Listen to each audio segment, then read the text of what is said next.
Hey YouTubers, this is Kinglink86's, aka Raymond.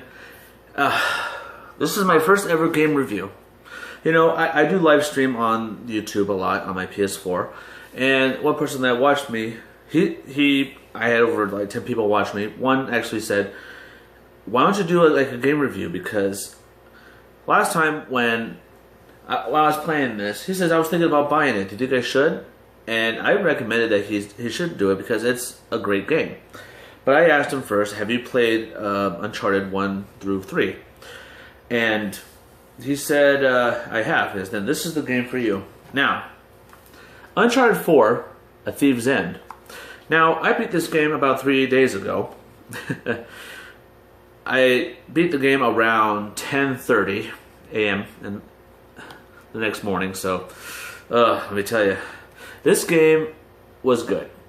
I could say that this Uncharted franchise was actually one of the best I've ever played, because it's like you're Indiana Jones and you're hunting for treasure, and then there's bad guys and there's like challenges, you know, puzzles. I think that's the one thing I love about this game, is that this game tests your brain about how you see things, how you interact with situations like that. You know, you see him climbing up, just like on Assassin's Creed, you can see that a lot, you know, about, you know, finding treasures. You know, when you do the game, there's treasures hidden all over different areas where you're going. And you're a treasure hunter, of course. So, what better way to do it by collecting every treasure that you can find around the maps, around places you go. It's great. But, you know, between you and me, I have never found all the treasures, though, because it's really hard to find all of them at a certain point. But on certain games, from 1 through 3, I've always find about 30 all the time. 30 treasures from 1, 2, and 3.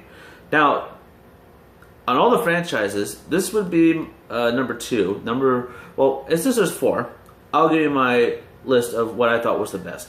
Number 4 would be the first Uncharted game. This is where you're introduced to Nathan Drake on trying to find buried treasure and everything. Now, number 2 would be, well, Uncharted 2, of course, because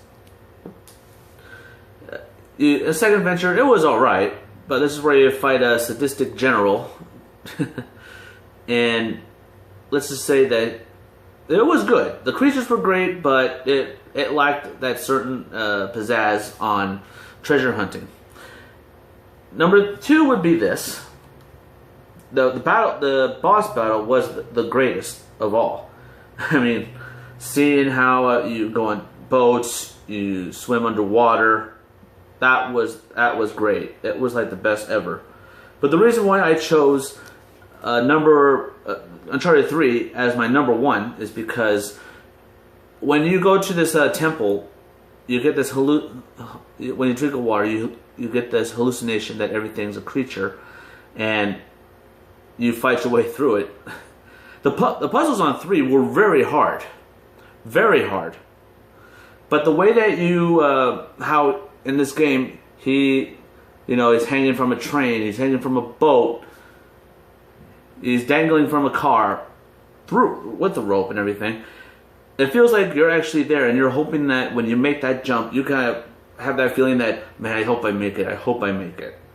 But that's not all, guys. To show you that I actually love this game, take a look.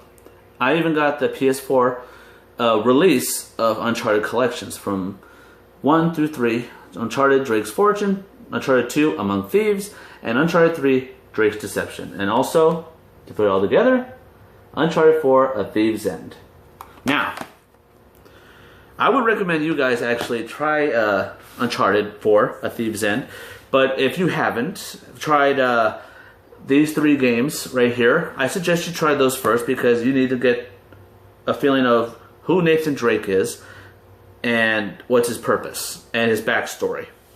Because let me tell you guys, if you're going to play Uncharted 4, I recommend you guys play these 3 games first, and then get the game, because it gets confusing.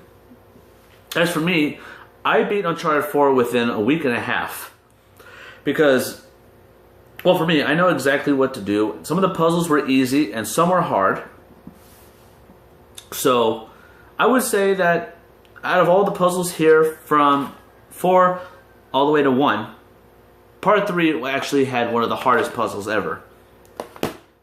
Let me tell you, it was hard.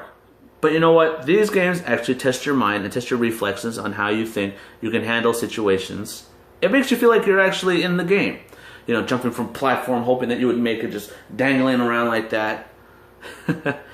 It's a great game, and I recommend you guys to give it. Out of 5 stars, I would give Uncharted a 4 out of 5. Now, the reason why I would say 4 out of 5 is because there were some puzzles on here that were a little easy,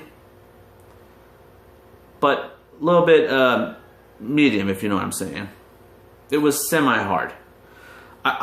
When I look for, I want games, puzzles that are very difficult and challenging, and test your brain on like, do I have to do this or do I have to do that? This one I picked up on the puzzles very easily, but on these games, it took me a while to try to figure out these puzzles. So 1 through 3 had the best puzzles. This one, I would say on puzzle-wise, 3 out of 5. You would know exactly what to do when you do the puzzles. But interesting about this game is that you can actually go back. You can do chapter selections. On these ones, I don't think that you can. But this one, you can actually go back.